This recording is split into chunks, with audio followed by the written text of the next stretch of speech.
Hello, fellow kaiju and non-kaiju fans, Godzilla Co here, and welcome to the new series where I show off some of the old Godzilla VHS box art and say my thoughts on them. This series will be a series of videos, each one dedicated to a decade that had Godzilla films in them. It's easier for me to do this because we have a lot of box art to get through, so let's do this.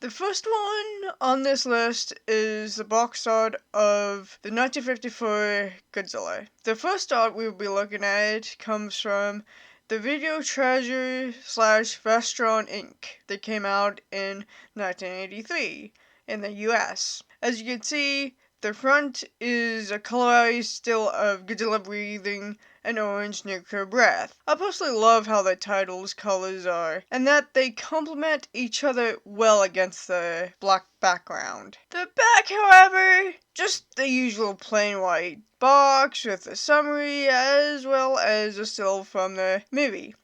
The 1973 movie, Godzilla vs. Megalon. Yeah, these box arts have a thing where they use the wrong suits or stills for some films. Get used to that. Luckily, the next one isn't one of them. Released by the VIP Video Club in the same year in France, it uses the Godzilla from the American poster with a nice orange hue to it. On the sides, we get a very orange tinted, I forget where that specific piece came from. Anyways, the back, we have a small black box that says a summary, and they actually use the correct stills from the movie. Point to France! I love the orange hue and tint everything has. Next up, we have the box art from Toho Video in Japan in 1991. Of course, all the stills and the posters is of the actual film and suit, as well as the characters from the film. The red and yellow looks great on the light blue background, but I will say that it's not one of my favorites. We returned to the US in 1992, with this one being released by Paramount / Gateway. On the front, we have a beautiful art piece that I love, although I can't help but think that Godzilla looks more like a hybrid between the 54 design and the 84 design. Next, it's probably just me, but I definitely see Goro and Riku at the bottom corner. Anyways,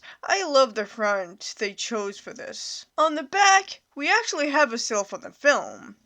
The red circle that has a summary is a nice touch.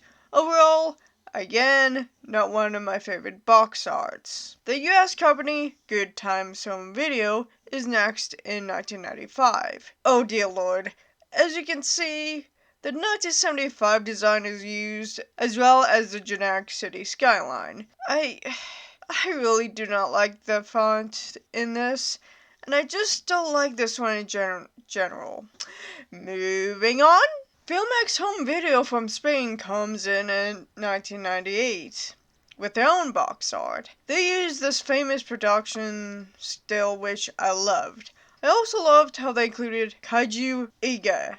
Eiga, I don't know how you pronounce it, on the front. This is the first time I've seen something like this.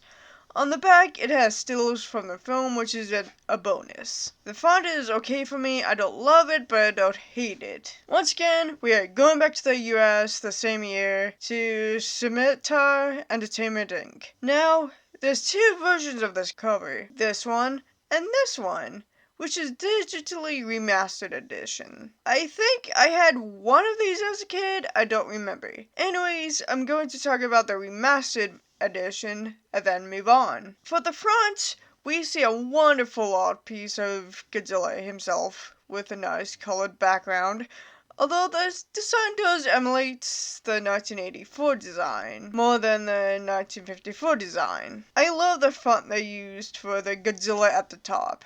On the back, we have a nice scaly green background with some other stills from the film, and we see the list of bonus content. Next up is the Classic Media Inc. 2002 box art release. They used the correct suit this time, and I love the rusty brown color with the yellows and the greens they got going on. I love that they had Godzilla behind the human characters up top. The back is the usual, the correct stills, summary, and so on. Next up, we have the box art of Godzilla Raids Again. Video Treasures Inc. released theirs in 1989, which is pretty good, although I can't help but think that Godzilla here looks like his mid to late Showa design. Can't tell with Anguirus' design though. The back is nothing special, and I don't really like the font they used for Godzilla's name. With West Coast Motion Pictures in Chile, they used the same cover, but then added random Heisei Godzilla heads thrown about. The back showed the poster of the film as well as the poster of the 1954 film for some odd reason. And that's all for the 1950s Godzilla films. I thought that the second film had more than just two box art covers. Oh well. Hope you all enjoyed this video. Let me know what you guys think about the box art down in the comments below. This is Godzilla Karu, signing out.